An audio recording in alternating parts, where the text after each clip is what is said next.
নিশ্চয় ভালে আছে আৰু মোৰ পলিচি কেয়াৰ অন্য এটা ভিডিঅ'তে আপোনাক সকলোকে পুনৰবাৰ স্বাগত জনাইছোঁ আৰু আজি মোৰ ভিডিঅ'টোৰ জৰিয়তে আপোনালোক যে 100% লাভৱান হ'ব সেইটো নিশ্চিত কাৰণ আজি মোৰ যিটো ভিডিঅ' আপোনালোকৰ মাজলৈ শ্বেয়াৰ কৰিম বা চেণ্ড কৰিম সেই ভিডিঅ'টোৰ জৰিয়তে আপোনালোকৰ লগতে আপোনালোকৰ ফেমিলি মেম্বাৰ যদি কোনোবা এনেকুৱা এটা ৰোগত ভুগি আছে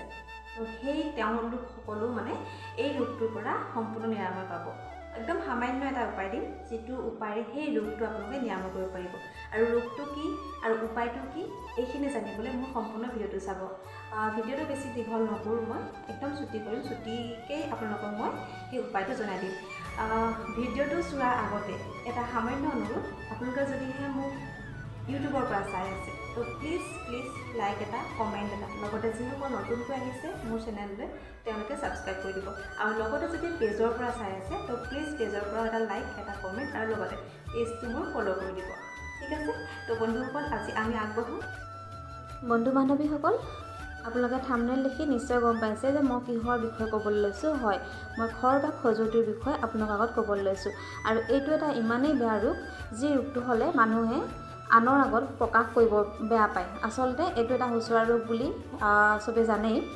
যেতিয়া আপোনালোকে কাৰোবাৰ আগত ক'ব যে মোৰ এনেকুৱা এটা প্ৰব্লেম হৈছে তো তেওঁ আপোনাক এভইড কৰি চলিব ন সেই হেতুকে আমাৰ প্ৰায় সংখ্যক লোকেই এই বেমাৰটোৰ কথা আনৰ আগত অৱগত নকৰে তো আজি মই এই সামান্য এটা উপায় দিম সেই উপায়টোৰ জৰিয়তে আপোনাক সুফল হ'ব আপোনালোকৰ শৰীৰত যেতিয়া প্ৰথমে এই অসুখটো দেখা দিয়ে তেতিয়া মোৰ এই সামান্য উপায়টো কৰি ল'ব যাতে আপোনালোক ডক্টৰৰ ওচৰত কাষ চাপিব নালাগে আৰু যদিহে আপোনালোকে কম হৈ থাকোঁতে ইউজ নকৰে তেতিয়া কিন্তু ডক্টৰৰ ওচৰত আপুনি যাব লাগিব ইয়াৰ বাবে লাগিব আমাক এটা কাজি নেমু টেঙা আৰু লগতে লাগিব আমাক পকা কল আপোনালোকে কাজি নেমু টেঙাটো কাটি ল'ব বৰ বেছি নালাগে অকণমান ল'লে হ'ব তাৰ পৰা ৰস অকণমান উলিয়াই ল'ব আৰু লগতে পকা কলটো গুচাই কলটো ভালদৰে ফেটি ল'ব আৰু সেই কলতে কাজি নেমু টেঙাৰ ৰসখিনি ঢালি দিব আৰু দুইটা বস্তু ভালদৰে ফেটি লৈ আপোনালোকৰ শৰীৰৰ যিটো অংশতেই এই ৰোগটোৱে দেখা দিছে তাতে অলপ সময় সানি থাকিব হাতেৰে লেপি থাকিব তাৰ পাছত কি কৰিব তাৰ ওপৰতে আকৌ অলপ সেই পেষ্টটো লগাব আৰু লগাই উৰে ৰাতি বান্ধি থ'ব বান্ধোতে সাৱধান হ'ব কলপাত এখন তলত দি ল'ব তাৰপাছত ভালদৰে বান্ধিব আপোনালোকে 6-7 দিন একেৰাহে এই উপায়টো কৰক আৰু কৰাৰ পাছত আপোনালোকে তাৰ ফলাফল নিশ্চয়কৈ চাব পাৰিব বন্ধুসকল কেনেকুৱা পালে মোৰ ভিডিঅ'টো চাই নিশ্চয় জনাব আৰু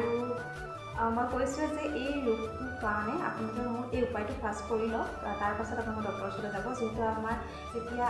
প্ৰথম আৰম্ভ হয় ন সেই আৰম্ভ হওঁতে আপুনি এই টিপছটো ল'ব আৰু আপুনি যিহেতু মোৰ ভিডিঅ'টো চাই লাভৱান হ'বই মইতো কৈছোঁ 100% নিশ্চিত লাভৱান হ'বই আপুনি লগতে আপোনাৰ যদি ফেমিলি মেম্বাৰো আছে কোনোবা তো তেওঁলোকলৈও মোৰ ভিডিঅ'টো শ্বেয়াৰ কৰি দিওঁ যাতে আপোনাৰ লগতে তেওঁলোকো উপকৃত হওক মোৰ ভিডিঅ'টোৰ জৰিয়তে ঠিক আছে তো আজিলৈ ইমানতে মই ভিডিঅ'টো সামৰিছোঁ থেংক ইউ এভৰিৱান